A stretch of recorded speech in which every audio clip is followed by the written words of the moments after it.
नमस्कार, अश्विनी चॅनलवर तुमचं खूप मनापासून स्वागत करत आहे। आज आपण बनवूया लसूण चटणी। ती तुमच्याबरोबर मी शेअर करत आहे। लसूण चटणी मी आधी तुम्हाला दाखवली आहे, पण त्याच्यात मी खूप प्रकार घातले आहेत। ही सर्वात सोपी लसूण चटणी तुम्हाला दाखवत आहे। खोबरं भाजून घ्यायचं आहे। हे खोबरं किसून घेतलं आहे। याचे तुकडे करून घेतले तरी पण चालेल, पण आपला हा किस आहे हा पटकन भाजला जातो। आपल्याला खोबऱ्याचे तुकडे भाजायला थोडा वेळ लागतो। आता हे खोबरं भाजून घ्यायचं आहे। त्याच्यातच डाळ घालणार आहे। डाळ आणि जिरं असंही ह्याच्यात भाजून घेणार आहे आणि लसूण घालून लाल तिखट घालून आपण बनवूया लसूण चटणी।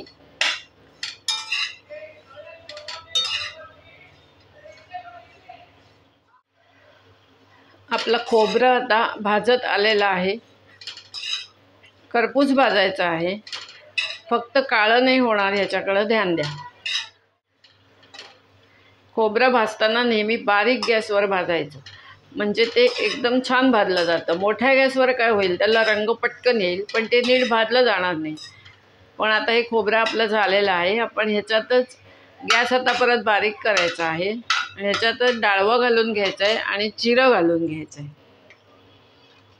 याच्यात माप काही नाही आहे, हे सर्व तुमच्या अंदाजाने करायचं आहे। जिरं आणि डाळ घालून घेतलं आहे। आता मी हे जिरं घालत आहे। आता जिरं आणि डाळवं किंवा डाळ हे पण ह्याच्यात भाजलं गेलं पाहिजे।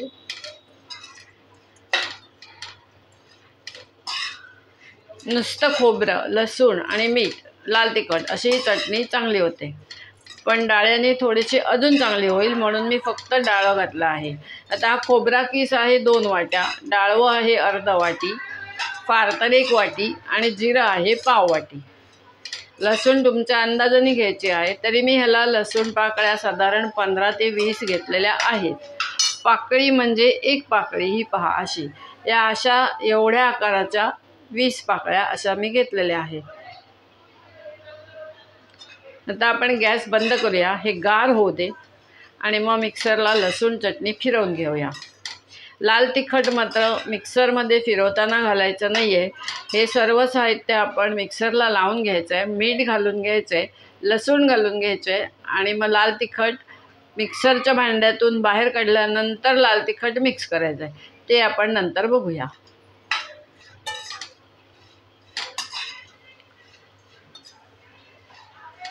आता मी हे खोबऱ्यातच डाळवं आणि जिरं भाजलं आहे।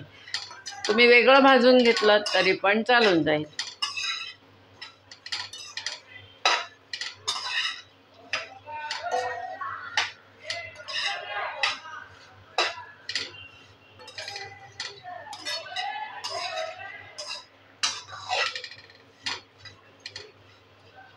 चला गॅस मी बंद केला आहे।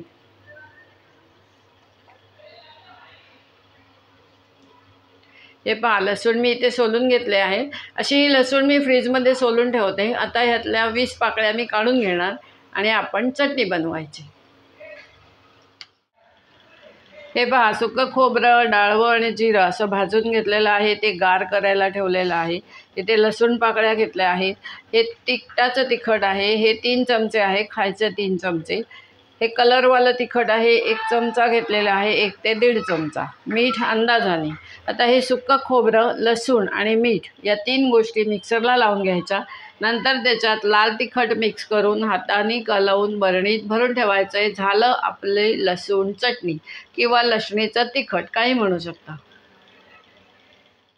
हे पहा, आपण मिक्सरच्या भांड्यात हे मिश्रण घालून घेतलं आहे। मीठ घालत आहोत, फक्त मीठ घालून हे असं काढून घ्यायचं आहे। थोडंसं जाडसर ठेवायचं आहे। आता मग ह्याच्यात आपण तिखट मिक्स करायचं की झाली लसूण चटणी। सोप्या पद्धतीची लसूण चटणी तुम्हाला दाखवलेली आहे। आज आपण ही घरी मी केलेली आहे, तीच आपण बघितली आहे। आता हे आपण मिक्सरमधनं काढून घेऊया आणि मग लाल तिखट मिक्स करूया। हे पहा, सर्व मिश्रण आपलं मिक्सरमधनं काढून झालेलं आहे। आपण ह्याच्यात लाल तिखट घालून घेऊया। लाल तिखट तुमच्या अंदाजाने घालायचं आहे। तुम्हाला तिखट किती पाहिजे त्या हिशोबाने तिखट घालायचं आहे। कलरवालं तिखट पण मी घालून घेतलेलं आहे। आता ही हाताने कालवणार आहे, कारण चमच्याने ती मिक्स होणार नाही। काही गोष्टी आपल्याला हातानेच कराव्या लागतात.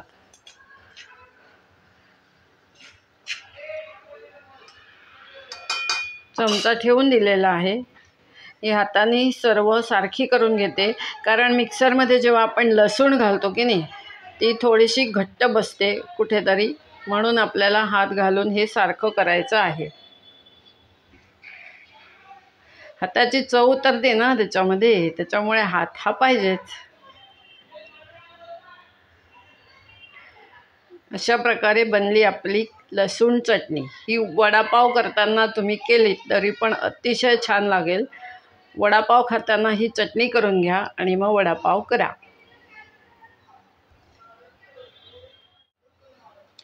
हे पहा, अशा रीतीने बनली आपली लसूण चटणी. एकदम छान झाली आहे. ते सुगंध खूप छान येत आहे.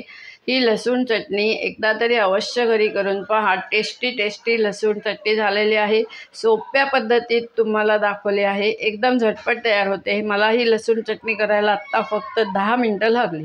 खोबरं भाजण्यापासून अतिशय सुंदर चटणी झालेली आहे. ही चटणी एकदा तरी अवश्य करून पहा. या वाटीचं माप दिलेलं आहे. खोबऱ्याच्या वाट्या फक्त 3 होत्या, म्हणजे या वाटीनी खोबरा किस 2 वाट्या, डाळवं तुमचं 1 वाटी किंवा अर्धा वाटी, तिखट अंदाजाने आणि मीठही अंदाजाने, जिरं पण अंदाजाने, नाहीतर 1 वाटीच्या तळात म्हणजे पाव वाटी पकडलं तरी पण चालेल. अशी ही लसूण चटणी आवडल्यास लाईक, शेअर, सबस्क्राईब करायला विसरू नका. यशस्विनीची तुम्हाला कळकळीची विनंती. आता आपली भेट एका छानशा पदार्थासोबत होणार आहे.